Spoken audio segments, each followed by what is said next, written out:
National Honor Society is a community-based organization that focuses on scholarship, leadership, and community service. So throughout the community, throughout the year, we volunteer, we hold our own service projects, we do projects with the school, and just make a difference in our community. To be eligible for NHS, you need to maintain good grades being a 90 or above weighted average between all of your classes.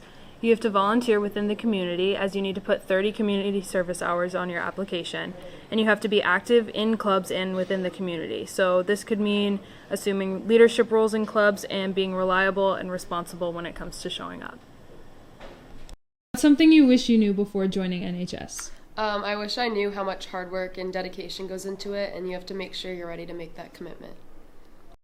What's something you wish you knew before joining NHS? I wish I knew that I had to have a lot of service hours to apply, because it was kind of hard to remember all of the service that I've done in the past. Leadership means the influence you have on people to do something great. A leader is someone that is not afraid to stand by their decision, even if no one else is standing by them. They have a drive to change the world into something better. A leader is that person everyone looks to for advice, confidence, and a smile. There's someone who overcomes obstacles each day, not for themselves, but to better the lives of those around them. Service is to help another by performing an action or work for someone else. Community service is an essential part of the National Honor Society. Each member of NHS strives to provide service to the surrounding communities in order to benefit those around them. Service is not just to satisfy a requirement set by NHS, but to help another through reaching out to them, a value that can never afford to be lost within society. Character means having the qualities of a good person and having good morals and a good reputation. Character is not something that can be taught, but rather something that must be modeled through example. Scholarship is not about being the most skilled or intellectual person. It is about having an intellectual curiosity that drives one to not only enjoy learning new things, but to also have the persistence and integrity to apply oneself to understanding difficult concepts. Through hard work, you strive to become a more educated individual that is better suited to initiating positive changes in society. How do you apply to be in NHS?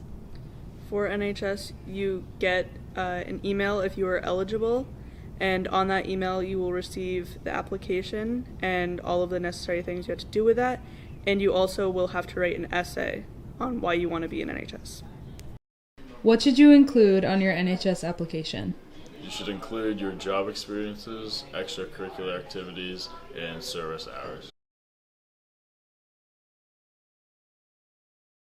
How do you find community service opportunities as an underclassman? There's always opportunities within your school, church, community, and clubs. How do you find community service opportunities as an underclassman?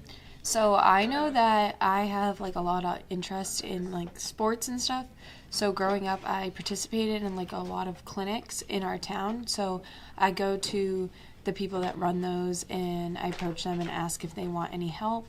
And I know there's always opportunities for the local food banks and stuff that you can help out organizing the food and stuff like that. So just reaching out to people and knowing, getting from your past experiences and your hobbies can help you navigate the ways to find your hours. What is the interview process like? So you're in the room with the faculty council, who the council is made up of teachers around the school. They'll ask you a few questions about your application, and then they'll also ask you hypothetical questions. They know it's not going to be perfect. They know it's probably one of your first interviews, so my advice would just be to stay calm and answer the truth. What is the faculty council looking for in their interviewees? The Faculty Council is looking for students that want to be in the National Honor Society, not just to check off boxes, but for the betterment of their school or community. They're not looking for somebody that just wants to put on a college application. They're looking for students that meet all four of the pillars: scholarship, service, leadership, and character. A well-rounded student that has the grades, but also the volunteering and the other attributes is what the Faculty Council is looking for. What is the Faculty Council looking for in their interviewees? One thing that I think is really important is people who are well-rounded and also are genuine about doing service and reaching out and getting involved in the community, not just people who, put it on their resume just to apply for NHS. So people who have a genuine interest in the work that they're doing. Now that you have background knowledge on how to join NHS and what it requires, we've compiled a checklist for you to make sure you meet all the requirements and you're reminded of what you need to do. When most people join, they aren't really sure of what NHS requires after just the application process. Above, you'll see a requirement list of things that NHS members do throughout the years. For example, they have to attend the mandatory meetings twice a month as well as the sponsored events, and also complete individual service projects and reflections each year. Good luck, Woolies.